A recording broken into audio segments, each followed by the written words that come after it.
السلام علیکم ناظرین، امید کرتا ہوں آپ تمام لوگ خیر و عافیت سے ہوں گے۔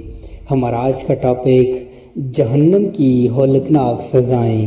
حضور اکرم صلی اللہ علیہ وآلہ وسلم فجر کی نماز کے بعد صحابہ کرام سے دریافت فرما لیا کرتے تھے کہ تم میں سے کسی نے کوئی خواب دیکھا ہے؟ اگر کسی نے دیکھا ہوتا تو آپ صلی اللہ علیہ وآلہ وسلم اس کی تعبیر فرما دیا کرتے تھے۔ چنانچہ ایک مرتبہ جب آپ صلی اللہ علیہ وآلہ وسلم نے صحابہ رضی اللہ تعالیٰ عنہ سے دریافت فرمایا اور کسی نے بھی خواب کا تذکرہ نہ کیا تو حضور اقدس صلی اللہ علیہ وآلہ وسلم نے ارشاد فرمایا کہ آج میں نے ایک خواب دیکھا ہے کہ دو آدمی میرے پاس آئے ہیں جو میرا ہاتھ پکڑ کر مجھ کو ایک مقدس سرزمین کی طرف لے کر چلے گئے۔ کیا دیکھتا ہوں کہ ایک شخص وہاں بیٹھا ہوا ہے اور دوسرا ہاتھ میں زنبور لیے ہوئے کھڑے کھڑے اس بیٹھے ہوئے شخص کا گلا چیر رہا ہے، اور جب ایک دفعہ گلا چر جاتا ہے تو دوبارہ درست ہو جاتا ہے، مگر وہ شخص پھر اس کے ساتھ یہی عمل دہراتا ہے۔ یہ دیکھ کر میں نے دریافت کیا آخر یہ کیا بات ہے؟ تو وہ دونوں کہنے لگے آگے چلیے۔ ہم آگے چلے تو ایک ایسے شخص کے پاس سے گزر ہوا جو لیٹا ہوا ہے اور دوسرا شخص اپنے ہاتھ سے ایک بھاری پتھر لیے اس لیٹے ہوئے کے سر کو نہایت بے دردی سے کچل رہا ہے۔ چنانچہ جب وہ شخص اس کے سر پر زور سے پتھر مارتا ہے تو پتھر لڑک کر دوسری جانب چلا جاتا ہے، اور وہ شخص ابھی اس پتھر کو لانے بھی نہیں جاتا کہ اس کا سر پھر درست ہو جاتا ہے، اور پھر وہ اسی طرح اس کا سر پھوڑتا رہتا ہے۔ یہ معاجرہ دیکھ کر میں نے دریافت کیا کہ یہ کیا قصہ ہے؟ تو وہ آدمی کہنے لگے کہ آگے چلیے۔ جب آگے چل کر ہم ایسے غار پر پہنچے جو تندور کی طرح اندر سے کشادہ تھا اور اوپر سے تنگ، جس میں آگ دہک رہی تھی، اور بہت سے مرد و عورت اس میں پڑے تھے۔ جب آگ کے شعلے بلند ہوئے تو وہ سب اوپر اٹھتے اور نکلنے کے قریب ہو جاتے، اور جب آگ نیچے بیٹھتی تو اس کے ساتھ نیچے چلے جاتے۔ یہ معاملہ دیکھ کر میں نے معلوم کیا کہ یہ کیا معاملہ ہے، تو وہ کہنے لگے کہ آگے چلیے۔ آگے چل کر ہم نے دیکھا ایک خون کی نہر میں ایک شخص کھڑا ہے اور دوسرا شخص نہر کے کنارے پر کھڑا ہے جس کے سامنے بہت سے پتھر پڑے ہیں۔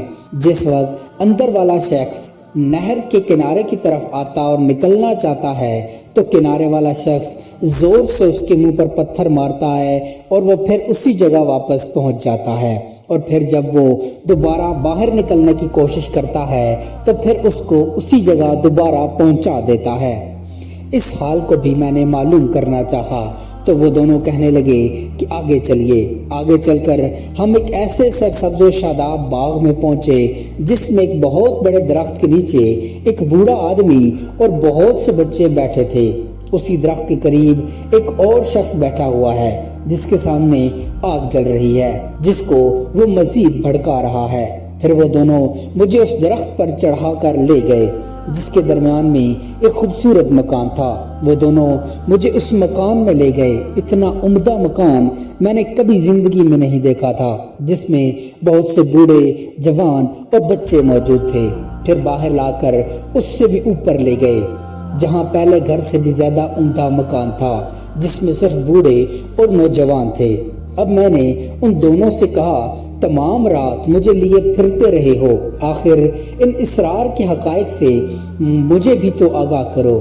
جب انہوں نے بتایا کہ جس شخص کے گلے چیرے جا رہے تھے وہ جھوٹا شخص ہے کہ جس کی جھوٹی باتیں دنیا میں مشہور ہو جاتی تھیں، قیامت تک وہ اسی سزا میں مبتلا رہے گا، اور جس کا سر پھوڑا جا رہا تھا وہ ایسا شخص ہے کہ جس کو اللہ نے علم قرآن عطا فرمایا مگر رات کو غافل ہو کر سوتا رہا اور دن کو اس پر عمل نہ کرتا تھا۔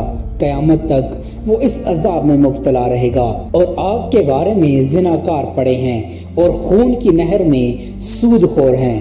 پھر انہوں نے بتایا کہ وہاں وہ بڑے میاں جو سرسبز درخت کے نیچے بیٹھے تھے وہ حضرت ابراہیم علیہ السلام ہیں، اور ان کے گرد لوگوں کی نابالغ اولاد، اور اسی درخت کے قریب جو آگ دہکانے والا شخص جو آپ نے دیکھا تھا وہ مالک دروغہ دوزخ ہے، اور درخت کے اوپر والا وہ پہلا گھر جس میں آپ داخل ہوئے تھے عام مسلمانوں کا گھر ہے اور دوسرا شہیدوں کا ہے۔ پھر فرمانے لگے ہم دونوں آدمیوں میں سے میں جبرائیل ہوں اور یہ میکائیل ہیں۔ اس کے بعد کہنے لگے ذرا سر اوپر اٹھائیے۔ میں نے سر اٹھا کر دیکھا تو میرے اوپر سفید بادل مجھے نظر آیا۔ وہ کہنے لگے یہ آپ کا گھر ہے۔ اس پر میں نے کہا تو مجھے چھوڑو، میں اپنے گھر میں داخل ہو جاؤں۔ اس پر انہوں نے کہا نہیں، ابھی آپ کی عمر پوری نہیں ہوئی، اگر آپ کی عمر پوری ہو چکی ہوتی تو آپ بھی چلے جاتے۔ امید کرتا ہوں آپ کو ہماری آج کی ویڈیو پسند آئی ہوگی۔ مزید ایسی انفارمیٹیو ویڈیوز دیکھنے کے لیے چینل کو سبسکرائب کر لیجئے۔